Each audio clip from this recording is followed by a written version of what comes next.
सदगुरु भी नमः। राजा साहब जंगल गए थे घूरने के लिए। वहाँ जंगल में एक महात्मा जी का कुटिया था, वो ध्यान में थे। महात्मा जी के कुटिया पर पहुँचे। राजा साहब बड़े विनम्र भाव से उनका सत्संग प्रवचन सुने, श्रद्धा से।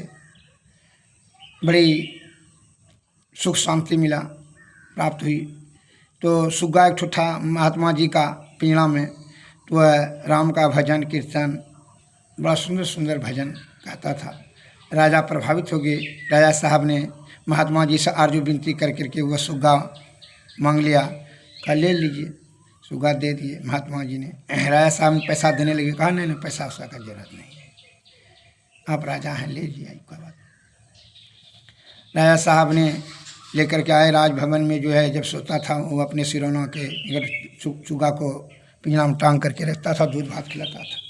सवेरे उठ करके सुग्गा ने रोज, उठिए राजन, सुबह हो गई, जागे, ईश्वर का भजन कीजिए, सत्संग कीजिए, नित्य क्रिया से निवृत्त होकर करके स्नान ध्यान करने के लिए बैठ जाइए। एवं प्रकार से मीठे मीठे वचन, मीठे मीठे भजन सुनाते रहे शुरू हो जाए। राजा साहब बड़ी अति प्रसन्न मुद्रा में सवेरे उनका जो है समय बीत रहा था सुग्गा के मधुर मीठी वाणी से। सुग्गा एक दिन मर गया। राजा साहब बड़ा उदास निराश रहने लगे।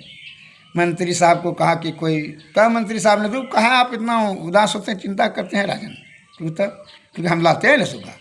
बस मंत्री ने जो है सुग्गा बढ़िया से खोज करके लाया, उसी की तरह सेम टू सेम रंग रूप उसी तरह। वो मलेच के यहाँ से,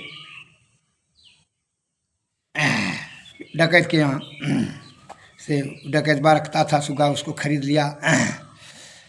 500 टका में लेकर के चलाया सुग्गा को, रख टंगा। देखिए उसी की तरह है ना सुग्गा। मंत्री साहब ने कहा हाँ ठीक है। राजा साहब सोए। सवेरे जो है अपने सिरौना के सामने सवेरे उसे ये सुग्गा भोरे 4 बजे भोरे घों करने लगा कि जो है उठो, भागो, मारो, काटो, घेवर छीनो, खून कर दो, गंदी गंदी गाली बकने लगा। राजा साहब, राजा उठो, सोता है, चोर कहीं का, लुच्चा छुल्ला, मैंने नाना प्रकार का अभद्र शब्द बोलने लगा। मारो, काटो, खून करो, लूटो, सोना छीनो, चांदी छीनो, ऐसे गंदा गंदा बात बोलो। राजा साहब उठा, क्रोधित होकर के कठोर वाणी सुन करके सुग्गा का जो मुड़की है मुँह चार दिया खोल के। तो कहा कि भाई पता लगाओ ये सुग्गा कहाँ था। करके मले जाके डकैतवा से पूछा करके जो है ना, सुग्गा तो हम बाजार से लाए थे, हमारे यहाँ जो रह रहा